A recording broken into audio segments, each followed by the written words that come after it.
Hello friends, welcome to YouTube channel. So friends, बात करते हैं यूपी पुलिस भर्ती बोर्ड के द्वारा आयोजित कराई गई परीक्षा रेडियो ऑपरेटर की। सो फ्रेंड्स, रेडियो ऑपरेटर के जितने भी स्टूडेंट्स हैं उनके लिए एक इम्पोर्टेंट अपडेट है।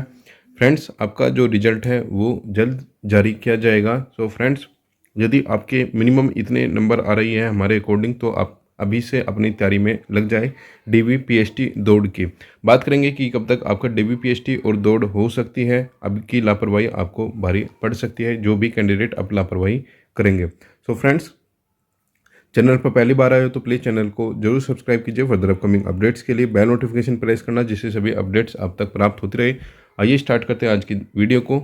सो फ्रेंड्स, जैसे कि आपको पता है, रेडियो ऑपरेटर की परीक्षा जनवरी और फरवरी में आयोजित कराई गई थी भर्ती बोर्ड की ओर से, और आंसर की जो लास्ट डेट थी ये थी 1 मार्च तक अपनी आंसर की आप चेक कर सकते थे।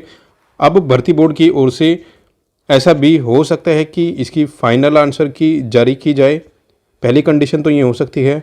सेकंड कंडीशन ये हो सकती है कि डायरेक्ट रिजल्ट जारी किया जाए और रिजल्ट के साथ में ही, जैसे SSC की ओर से रिजल्ट के साथ में ही फाइनल आंसर की जारी की जाती है, ऐसे हो सकता है। देखिए, दूसरी कंडीशन ये हो सकती है। अब बात करते हैं कि हमारे अकॉर्डिंग जो एक्सपेक्टेड कट ऑफ है वो कितनी जा सकती है फिजिकल के लिए।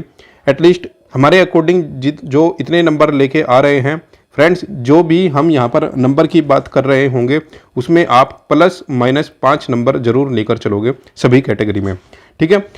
अब हम एक्सपेक्टेड कट ऑफ बात करेंगे अपनी, उसके बाद में हम बात करेंगे कि आपका जो रिजल्ट है वो कब तक एक्सपेक्टेड है और आपका जो PET है वो कब तक एक्सपेक्टेड हो सकता है। तो वीडियो को अंत तक देखना, जिससे सभी अपडेट्स आपको प्राप्त होते रहे रिजल्ट और एक्सपेक्टेड कट ऑफ की और आपकी दौड़ की। यदि हेड ऑपरेटर के लिए, यदि हमारे अकॉर्डिंग हेड ऑपरेटर के लिए ये कट ऑफ कुछ जो सेफ स्कोर है कुछ कैंडिडेट को गलत लग सकता है। देखिए, सबसे पहले हम बात करते हैं हेड ऑपरेटर की, ठीक है। Head operator unreserved, EWS, OBC, SC ST। देखिए, अनरिजर्व में यदि आपके 115 प्लस, ठीक है, अनरिजर्व में यदि आपके 115 प्लस क्वेश्चन ठीक है तो आप अनरिजर्व में हेड ऑपरेटर के लिए अभी आप इसमें जा सकते हो, ठीक है। PET के लिए अपनी प्रिपरेशन कर सकते हो। तो कहीं ना कहीं यदि आपने हेड ऑपरेटर के लिए अनरिजर्व से आवेदन किया है तो 115 प्लस क्वेश्चन हमारे अकॉर्डिंग सेफ स्कोर रह सकता है। EWS की यदि आप बात करोगे तो इसमें लगभग 113 या फिर 112 क्वेश्चन, ठीक है, 112 क्वेश्चन।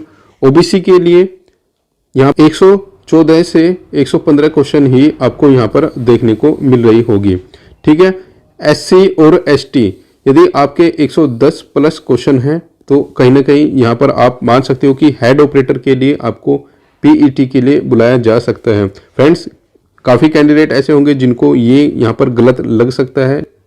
देखिए, एक बात और यहाँ पर आपको ध्यान रखनी होगी, 80% जो कैंडिडेट है, 80% जो कैंडिडेट है वो है कॉमन कैंडिडेट, ठीक है। कॉमन कैंडिडेट जो कि हेड ऑपरेटर, असिस्टेंट ऑपरेटर और वर्कशॉप में, ये तीनों ही पेपर में कॉमन कैंडिडेट हैं, ठीक है। जिसने तीनों ही परीक्षा के लिए आवेदन किया है और जिसने दोनों ही परीक्षा के लिए आवेदन किया है, ठीक है। इसमें हालांकि इसमें थोड़ा कम हो सकता है, लेकिन इन दोनों परीक्षा में ही कॉमन कैंडिडेट काफ़ी है। अब कट ऑफ इन दोनों पोस्ट के लिए, असिस्टेंट के लिए और W के लिए, वर्कशॉप के लिए कट ऑफ जो मैटर करेगी वो मैटर करती है कि अब भर्ती बोर्ड इस जो रिजल्ट है इस पदों के लिए ये किस प्रकार जारी करता है।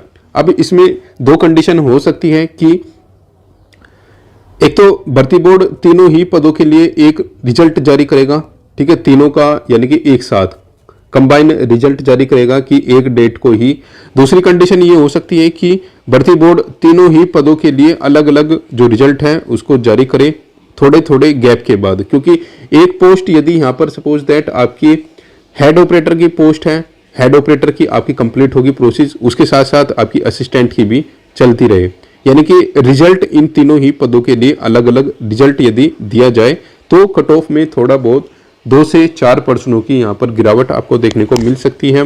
यदि जिस प्रकार से परीक्षा कंडक्ट कराई गई, उत्तर कुंजी जारी की गई, वो लग रहा है कि जो तीनों का एक एनटीपीसी, जैसे आपने एनटीपीसी 2019 वाला केस देखा था, उसी के अकॉर्डिंग आपको यहाँ पर देखने को मिल सकता है कि तीनों का रिजल्ट एक साथ रिजल्ट देखने को मिलेगा। तो हमारे अकॉर्डिंग जो पर्सनल हमारा ओपिनियन है उसके अकॉर्डिंग काफ़ी जो कैंडिडेट होंगे वो ऐसे कैंडिडेट होंगे जो असिस्टेंट में भी क्वालिफाई कर रहे होंगे और वर्कशॉप में भी क्वालिफाई कर रहे होंगे, जिसकी वजह से आपकी वर्कशॉप की और असिस्टेंट की कट ऑफ में थोड़ी सी आपको हेड ऑपरेटर की कंपैरिजन में यहाँ पर बढ़ोतरी यहाँ पर देखने को मिल सकती है।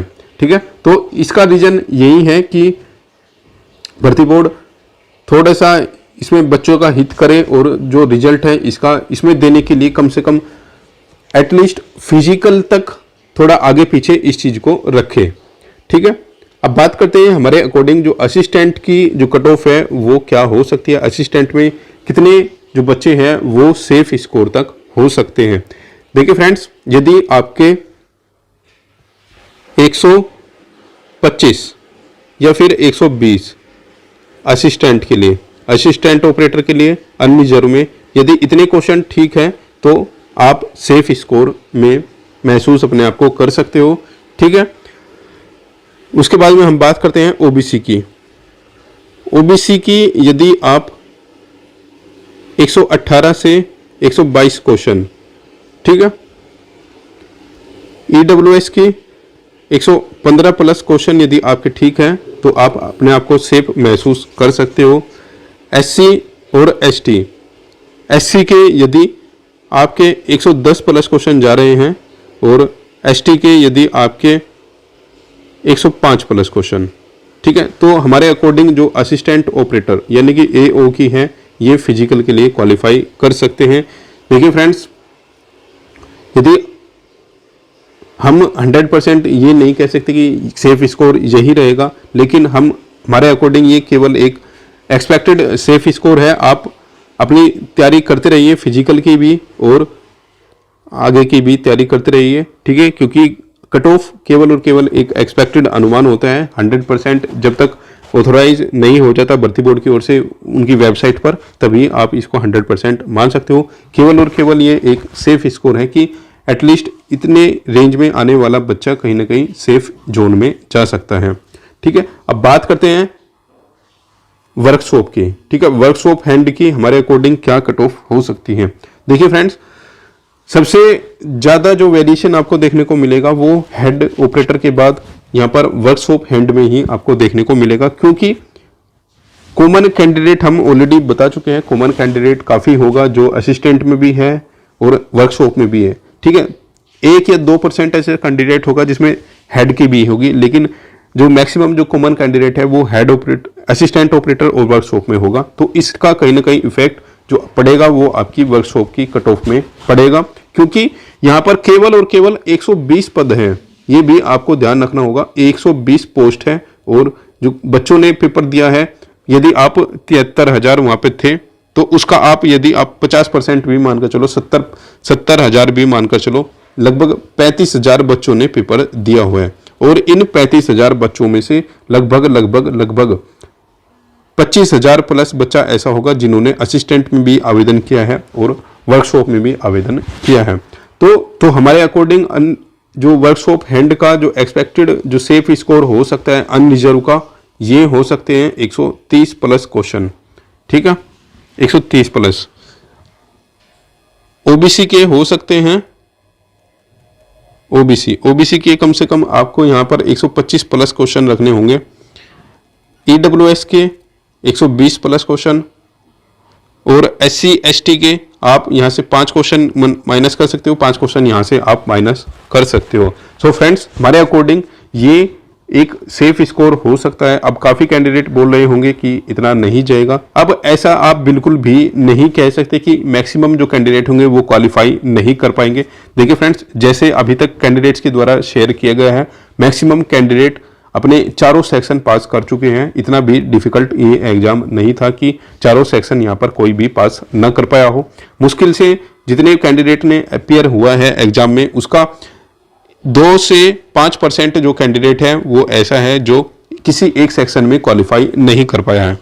रही बात इस एग्जाम का यूपीएसआई से कंपैरिजन करना एक मूर्खता होगी, सबसे बड़ा पागलपन होगा जो आप यूपीएसआई से उसका कंपैरिजन करोगे, क्योंकि वहां पर जो बच्चे क्वालिफाई नहीं कर पाते वो केवल और केवल आईपीसी की वजह से हो रह जाते हैं कि वहां पर आईपीसी की वजह से क्वालिफाई नहीं कर पाते, लेकिन यहाँ पर कोई भी ऐसा कुछ नहीं था।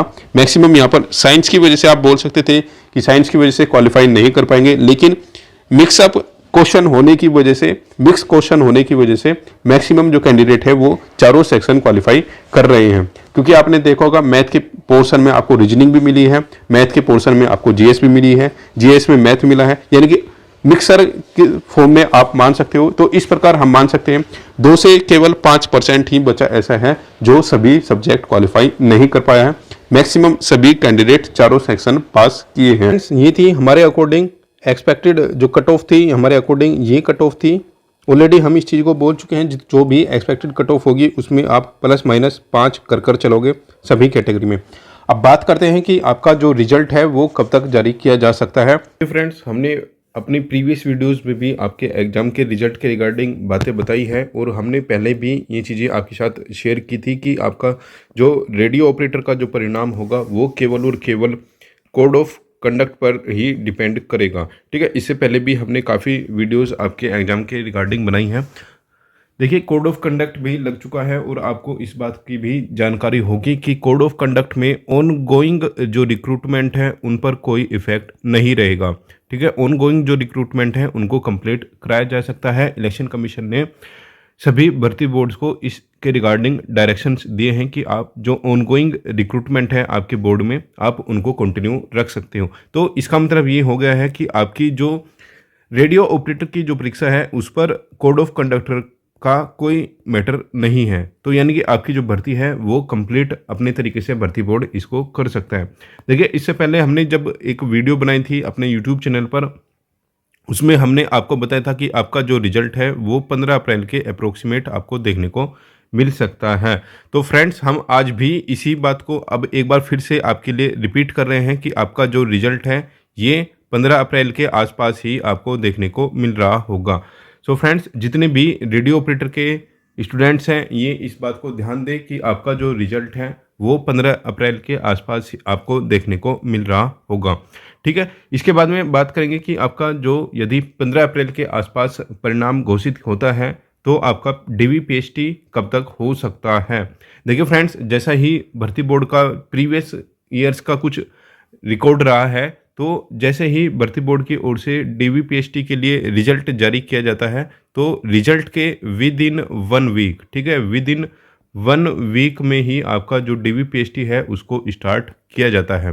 ठीक है, तो आप मानकर चलिए यदि भर्ती बोर्ड इस भर्ती को इलेक्शन ख़त्म होने से पहले ही कंप्लीट करना चाहता है तो कहीं ना कहीं आप मानकर चलिए कि 20 या फिर 22 अप्रैल के आसपास आपकी जो DV प्रोसेस है वो कंप्लीट करा ली जाएगी।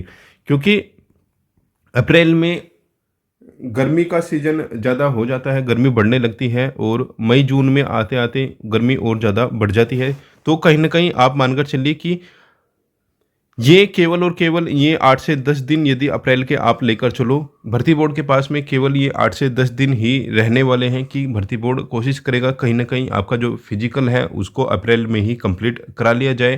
क्योंकि यदि भर्ती बोर्ड अप्रैल में आपकी ये DVPST नहीं कराता तो कहीं ना कहीं आपकी जो ये रिक्रूटमेंट है इसमें थोड़ा सा समय इसमें लगाना पड़ सकता है भर्ती बोर्ड को। क्योंकि मई में यदि भर्ती बोर्ड इस रिक्रूटमेंट का DVPST कराता है तो कहीं ना कहीं गर्मी का जो प्रकोप है वो स्टूडेंट्स के लिए वहाँ पर घातक साबित हो सकता है। तो हमारे अकॉर्डिंग जो आपका जो रिजल्ट है वो 2nd वीक ऑफ अप्रैल तक आपको देखने को मिलेगा और 3rd वीक में ही आपके जो DVPST है वो स्टार्ट हो जाएंगे। तो अप्रैल एंड तक, ठीक है फ्रेंड्स, अप्रैल एंड तक हमारे अकॉर्डिंग जो DVPST है उसको कंप्लीट करा लिया जाएगा। ठीक है, और आपकी जो रनिंग है वो ऐसा भी हो सकता है कि आपको मोस्टली सबसे ज़्यादा जो रनिंग होगी वो केवल और केवल मॉर्निंग टाइम में ही रनिंग ज़्यादा कराई जा सकती है। क्योंकि जैसे कि आपको पता है रेडियो ऑपरेटर में केवल और केवल 8 से 10 हज़ार बच्चों को लिया जाना है और 8 से 10 हज़ार बच्चों का DVPST उत्तर प्रदेश जैसे बड़े राज्य में कराना 8 से 10 हज़ार बच्चों का ये लगभग 4 से 5 दिन का ही खेल है, ठीक है। ये 4 से 5 दिन में ईजिली यहाँ पर कंप्लीट करा लिया जाएगा।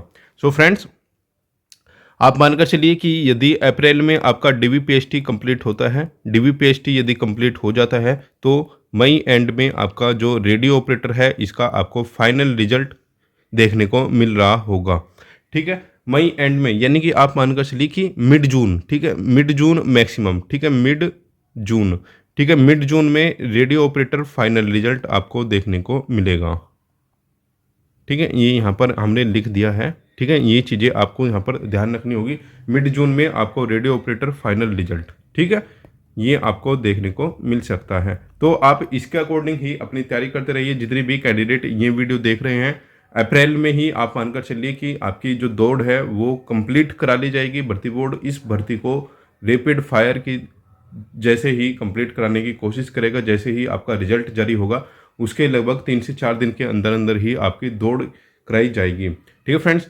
क्योंकि भर्ती बोर्ड कहीं ना कहीं ये कोशिश करेगा, ये चीज़ें दिखाने की कोशिश करेगा कि कांस्टेबल की जो अभी कंट्रोवर्सी चली हुई है, कांस्टेबल जो रिक्रूटमेंट की कंट्रोवर्सी चली हुई है, उस रिक्रूटमेंट की कंट्रोवर्सी के बीच में भी हमने एक रिक्रूटमेंट को कंप्लीट कर दिया है।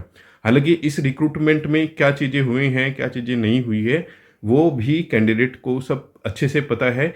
कितनी ये रिक्रूटमेंट अच्छे तरीके से हुई है, कितनी अच्छे तरीके से ये रिक्रूटमेंट नहीं हुई है। सो फ्रेंड्स, आप यही चीज़ें मानकर चलिए, जिसके भी अच्छे नंबर हैं इस रिक्रूटमेंट में, आप मानकर चलिए कि कहीं ना कहीं मिड जून में आपको फाइनल रिजल्ट इस रिक्रूटमेंट का देखने को मिल रहा होगा। और मोस्ट प्रोबेबली अक्टूबर नवंबर तक आते आते, यानी कि ईयर एंड तक आते आते, इस रिक्रूटमेंट की आपको ज्वाइनिंग भी देखने को मिल रही होगी। सो फ्रेंड्स, फर्दर जो भी अपडेट होगी आपके साथ शेयर की जाएगी। चैनल पर पहली बार आए तो प्लीज़ चैनल को जरूर सब्सक्राइब कीजिए, हमें सपोर्ट कीजिए, ज़्यादा से ज़्यादा वीडियो को शेयर कीजिए अपने फ्रेंड्स के साथ। तो फ्रेंड्स, मिलते हैं नेक्स्ट वीडियो में नेक्स्ट अपडेट के साथ। चैनल पर पहली बार आए तो प्लीज़ चैनल को सब्सक्राइब करने के बाद बेल नोटिफिकेशन को प्रेस जरूर कर लेना, जिससे सभी अपडेट्स आप तक पहुंचती रहे। मिलते हैं नेक्स्ट वीडियो में नेक्स्ट अपडेट के साथ।